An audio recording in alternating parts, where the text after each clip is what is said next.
Hello friends, welcome back to Koluvula Badi official YouTube channel. Friends, ఈరోజు వీడియోలో డిఎస్సికి సంబంధించి ఫైనల్ కీ సంబంధించి ఒక లేటెస్ట్ అప్డేట్ అనేది రావడం జరిగిందండి.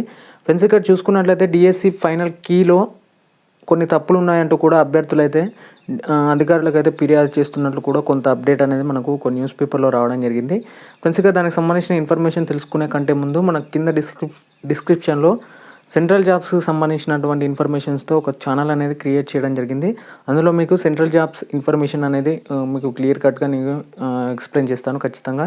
అంటే సెంట్రల్ నుంచి వచ్చేటువంటి ఆర్ఆర్సీ కానీ ఎస్ఎస్సి కానీ ఇటీవల రిలీజ్ చేసినటువంటి రైల్వే డిపార్ట్మెంట్కి సంబంధించిన పోస్టర్స్ కానీ లేదంటే స్టాఫ్ సెలెక్షన్స్కి సంబంధించినటువంటి నోటిఫికేషన్ సంబంధించిన వివరాలు అనేసి ఆ ఛానల్లో పెట్టడం జరుగుతుంది.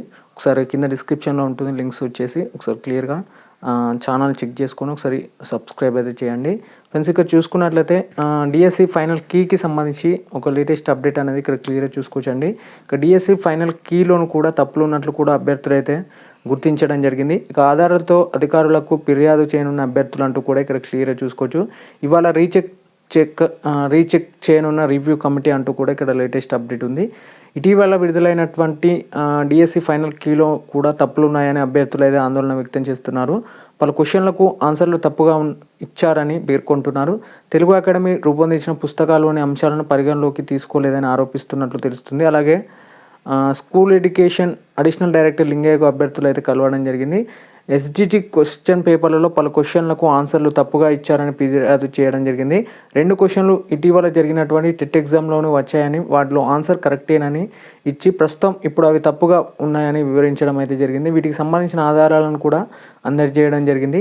దీనికి స్పందించిన లింగయ్య అభ్యర్థులు ఇచ్చిన ఆధారాలను మరోసారి రివ్యూ కమిటీకి పంపిస్తామని వెల్లడించడం అయితే జరిగింది. ఇక మంగళవారం వాటికి రివ్యూ అయితే చేయనున్నట్టు తెలుస్తుంది. ఇక డిఎస్సిలో ప్రతి మార్కు కీలకంగా మారడం, 5-6 ప్రశ్నల్లో తప్పు దొరకడంతో అభ్యర్థులు ఆందోళన చెందుతున్నారు. కాగా ఇటీవల డిఎస్సి ఫైనల్ కీ రిలీజ్ చేయగా అందులో ఒక్కో సెక్షన్కు ఒక్కో క్వశ్చన్కు సంబంధించిన పేపర్ కేటాయించినందున మొత్తం 109 కీలను అందుబాటులోకి తేవడం అయితే జరిగింది. ఈ క్రమంలో మొత్తం 59 క్వశ్చన్లకు మార్కులు యాడ్ చేయనున్నట్లు అధికారులు చెబుతున్నారు.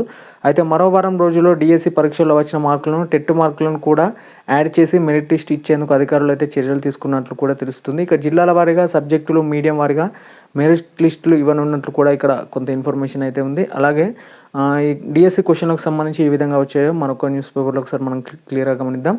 ఇక్కడ చూసుకున్నట్లయితే అసలు డిఎస్సి ఫైనల్ కీలోను తప్పులు దొరికాయని, వాటిని సవరించాలని కోరుతూ తగు ఆధారాలతో సహా పాఠశాల విద్యాశాఖ డైరెక్టర్ని కలవడం అయితే జరిగిందంటూ కూడా ఇక్కడ న్యూస్ పేపర్ ఉంది.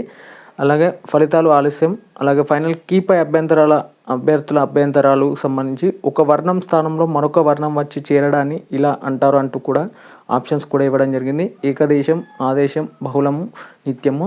అయితే అధికారులు విడుదల చేసిన తుది కీ ప్రకారం సరైన సమాధానం ఆప్షన్ వచ్చేసి 2 అన్నమాట, అంటే ఆదేశం అని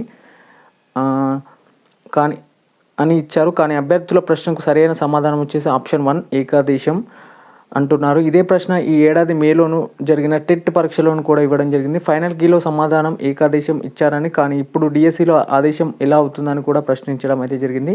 తప్పుడు సరైన సమాధానం ఇప్పుడు డిఎస్సిలో ఎందుకు తప్పుతుందని ప్రశ్నించడం జరిగింది. పుస్తకాల్లోనూ కరెక్ట్ ఆన్సర్ ఏకాదేశం ఉంటుందని కూడా వాళ్ళు అనడం జరిగింది. అలాగే భారత ఉపరాష్ట్రపతి వీరిచే ఎన్నుకోబడతారు. ఆప్షన్లు వచ్చేసి పార్లమెంట్ ఉభయ సభలకు ఎన్నికైన మరియు నామినేట్ చేయబడిన సభ్యులు. ఆప్షన్ 2 అన్ని రాష్ట్రాలకు మరియు కేంద్ర పాలిత ప్రాంతాలకు చెందిన ఎన్నికైన ఎమ్మెల్యేలు. అలాగే లోక్సభ సభ్యులు, రాజ్యసభ ఎన్నికైన సభ్యులు మాత్రమే. అన్ని రాష్ట్రాల ఎమ్మెల్యేలు, పార్లమెంట్ సభ్యులకు సంబంధించి ఇవ్వడం జరిగింది.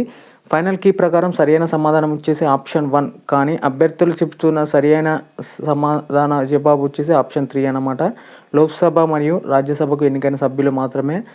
పుస్తకాల్లోనూ ఇదే జవాబు ఉందని ఆధారాలు కూడా చూపిస్తున్నట్లు కూడా తెలపడం అయితే జరిగింది. ఇక త్వరలోనే వీటికి సంబంధించిన కూడా విద్యా కమిటీ మరొక కమిటీని అయితే ఏర్పాటు చేసి వీటికి సంబంధించినటువంటి డీటెయిల్డ్ ఇన్ఫర్మేషన్ అనేది మీకు ఫర్దర్గా అయితే మీకు అప్డేట్ అయితే చేయడానికైతే ప్రయత్నం చేస్తాను. ఖచ్చితంగా వీడియో నచ్చితే మాత్రం ఖచ్చితంగా లైక్ చేయడానికైతే ప్రయత్నం చేయండి. లైక్ చేయండి, అలాగే ఛానల్ని అయితే ఖచ్చితంగా సబ్స్క్రైబ్ అయితే చేసుకోండి. ఓకే అండి, థ్యాంక్ యూ ఎవ్రీవన్ అండ్ జై హింద్.